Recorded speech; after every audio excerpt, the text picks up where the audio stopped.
I am a simple yet ambitious girl. I started experiencing all the nuances of life from the young age of 17. My dad faced a huge loss in his business, so my parents were depressed.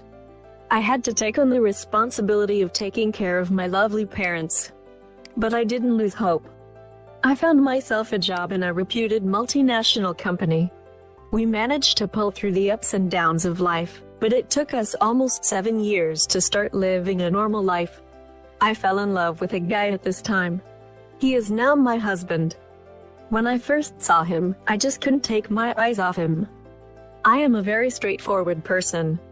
So, I proposed to him. He took a long time to commit to a relationship with me. Initially, he just rejected my proposal. He suggested that we remain friends. But finally, he agreed to my proposal. We spoke to our parents about our relationship and things quickly fell in place. I felt I was really very lucky to get married to the man of my dreams.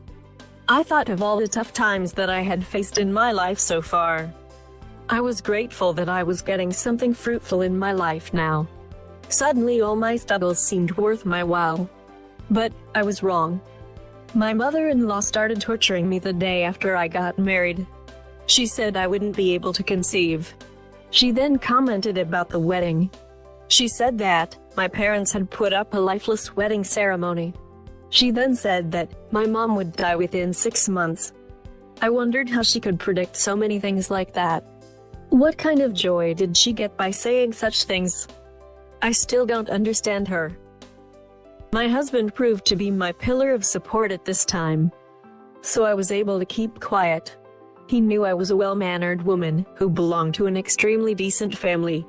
He said that his mother had tortured her elder daughter-in-law too in the same manner. By God's grace, I conceived a month after we got married. But she did not stop torturing me with her words.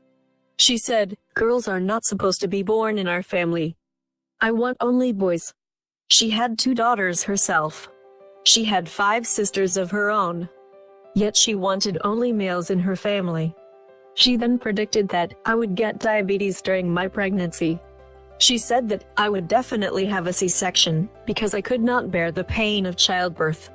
She did not like the fact that I went out to work. She wanted me to be involved in household chores all through the day. Basically, she was just looking for a maid for her house. She would then ask me to share our bedroom matters with her. I flatly refused to do so. I clearly told her not to initiate such topics again.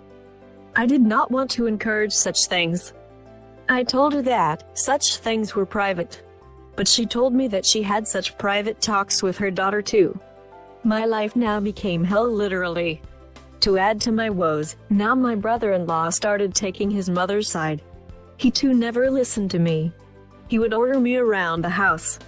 He wanted me to follow his instructions at all times and behave as he said. They would then warn me against disclosing such things to my husband or my parents.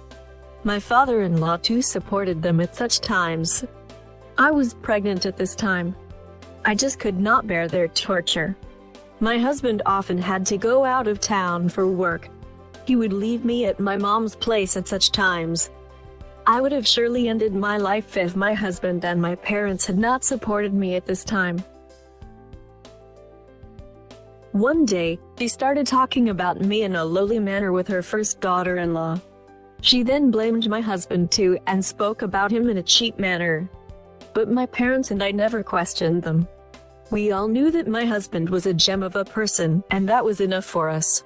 But when my husband was away, I had no one to share my pain with. When I was in the 9th month of my pregnancy, she told me to get out of the house. She asked me not to step into the house again if I gave birth to a girl baby. I have my own sense of self-respect too. So I have not yet gone back to their house. Yes, I did give birth to the most beautiful baby girl. She is my world now, and it was a normal delivery. All her predictions about me proved to be wrong. I know God is with me. So far, no one from their family has come to see my daughter. I can sense my mother-in-law's hand behind this decision. I have started working now. My angelic mom takes care of my baby. I am happy that my baby is being taken care of by the best woman on earth. I often pray for small things like this now.